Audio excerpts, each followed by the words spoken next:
What's up? Pull down. Shit. Come on, pull down. What's up, everybody? Moron 13 here, and I bet you're wondering why am I doing I don't even know what to abbreviate this one to. I bet you're wondering why I'm doing one of these. Well, it's quite simple. I got back to using one of those wheel things that you use to scroll to the side stuff, and I re-downloaded one, and I just spun the wheel, and it landed off on doing one of these. And, technically, yes, it's not continuing for right now, the main what if, but I really didn't feel like doing any other ones besides, one, so I said, fuck it. So, here we are. This is probably going to be, about 5-6 minutes-ish, whatever. Basically, just a little side stories. Alright, we start this one off a bit before the whole car...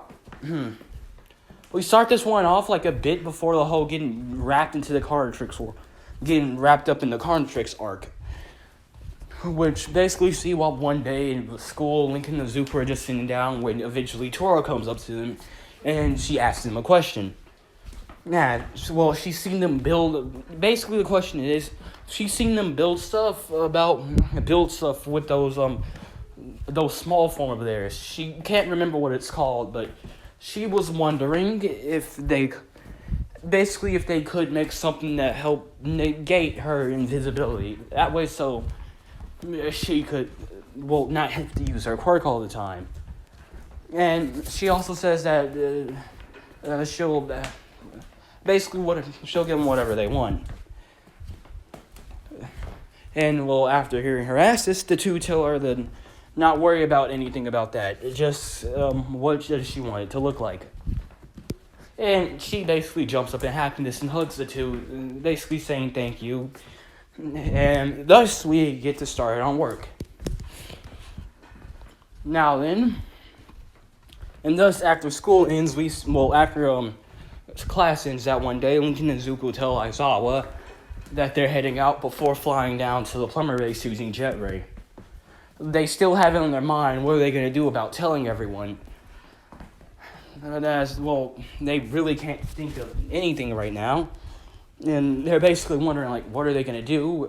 Are they going to go behind plumber rules and tell everyone?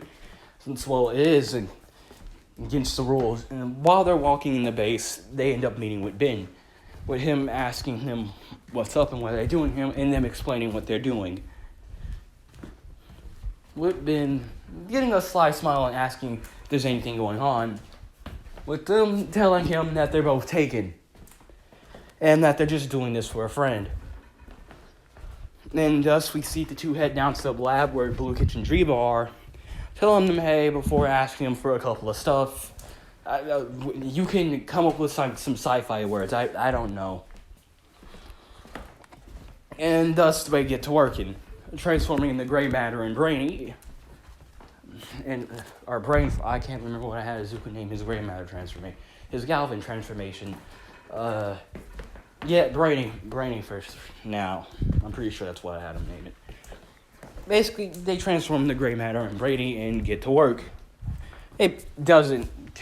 Sure, it takes them maybe an hour top, but not that long. Which also... which they just needed to set it to our DNA and basically have it work. So yeah, it's about as simple as that. And thus they create a slight little bracelet that kind of looks like the original Omnitrix. What the prototypes did before. It looks like the Omni Omegatrix before they recalibrated into different forms. So it kind of like a little gauntlet bracelet with a button on top. With a button on the side, along with a little dial. Basically, for this way, where she can... they also installed 3 options. One is to, turn the quirk nullification. Basically, to nullify her quirk completely, was turning her normal. And the second one is to, turn that off. And third one is to take it off. Is to, take off the bracelet in general. Basically, since it's kind of like a DNA lock. Like, basically kind of, it has a DNA lock like the omnitrix, the omnitrix does, except they're going to let her take it off, as that way it won't get, that way she can take it off for missions and it won't get damaged. It takes about like an hour at most, but eventually they're done. Yes, we see the two thank Lucas and Driba for just getting the parts they needed, and along with just, well, leaving once again and heading back to UA, which thus they call the entire. And thus they come in, walk in back into the building where they see the class, and they see Toro talking with Ojiro. Quick, simple walk up to explain to her that they're done and that they just need her to put a piece of her hair. Basically, put a piece of her hair in it so it could digitalize. Basically, alien tech stuff.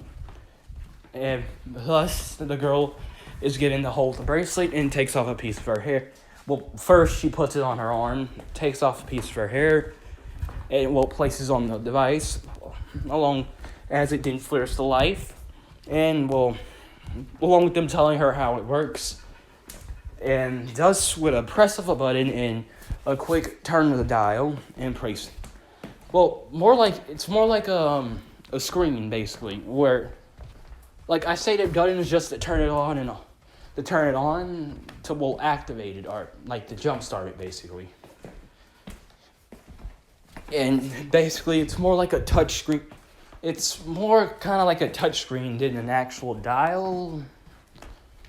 Basically she sees three options eventually to nullify is what it says, and boom, one tap of a finger.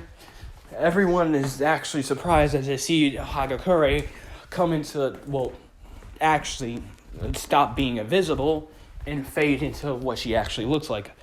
A girl with slightly, oh god, I forgot what her normal design was like. A girl with multicolored eyes, and I actually don't know what to call her hair color. Light, what would it be? Light greenish? I don't know what her hair color is called, so that, along with just along with her just being in some of the, mainly Mineta being, in his words, hot. Then everyone is surprised, including Hagakure, who touches her face real quick just to see, before eventually just pouncing up and basically tackling the two boys into a hug, just saying thank you over and over again. She then explains to Class 1A what she asked them to do, and saying that it's nice that they can finally, truly meet face to face, in a sense. Basically, this also leads to Aizawa coming in and kind of wondering, what else if they could do this, what else could they do? That's something that, This also leads to Aizawa pulling the boys to the side, telling them that, knowing that they could do that, why don't they? They could make hundreds, if not millions of dollars. And he's just, really asking this question just to ask it. With them saying that they kind of don't, they did it because a friend asked, and that was about it. As they look over this, Class 1A having a more happy time now, and basically celebrating the fact that Toro can finally be visible to everyone else and not have to constantly be invisible all the time now. Basically, happy moments for everyone. As Lincoln and Izuku can't help but look over and look away, as they can't help but keep thinking. And, they look away and proceed to walk off and going outside, which are followed by Chandler and Clyde.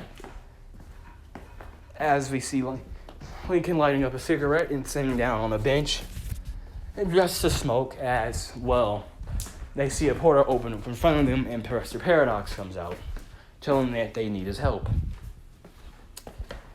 And, obviously, and with that, this side story is done. Alright, everybody, Modern 13 out. I'm going to get to preparing the second video. Alright, Modern 13.